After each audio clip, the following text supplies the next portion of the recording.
waxaan u yeerayaa ma yimid Zakariya xildhibaan Zakariya.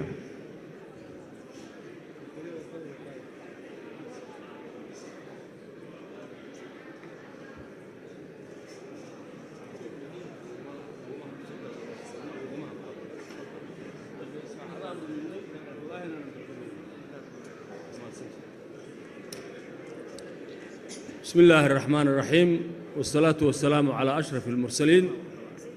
السلام عليكم ورحمة الله وبركاته. لبدا قدومية لبدا أقل حلبان نضع لبدا أقل قدقى دور شوينكا يقدقى أنشحة مرت شرفك warbaahinta ciidamada nabadgelyada iyo kuwa qalabka sida way salaamaya marweyne mudanaya maanta maalin taariikhi weeye ama waxay noqon doontaa maalin khayr ama waxay noqon doontaa maalin shar waxaan ilaahay ka baryaynaa maalin khayr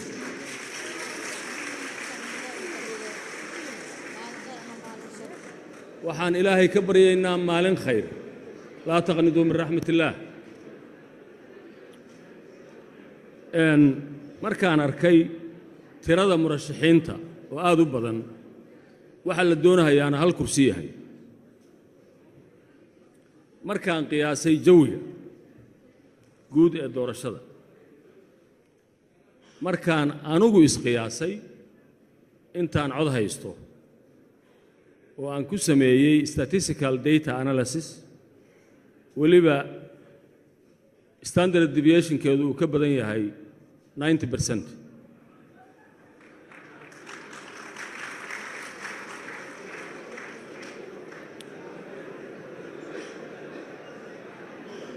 waxaan caddaynayaa inaan ka tanasulay murashaxnimadaydii laakiin fursaddan aan rabo inaan uga faa'iidaysto hadalla aan badnayn oo mahadha ah oo taariikhiya litaariikh waxaan rabaa inaan idiin sheego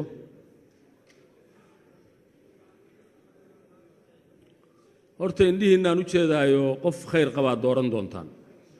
oo hoggaana waxaad xusuusnaataan saddexdii noocoo la kala ahaa dadka sharaxan markaa wax dooranaysid oo aan sheegi jiray xildhibaan maantay waxaa qalinkaas iyo farahaaga ku jira masiirkaagii adiga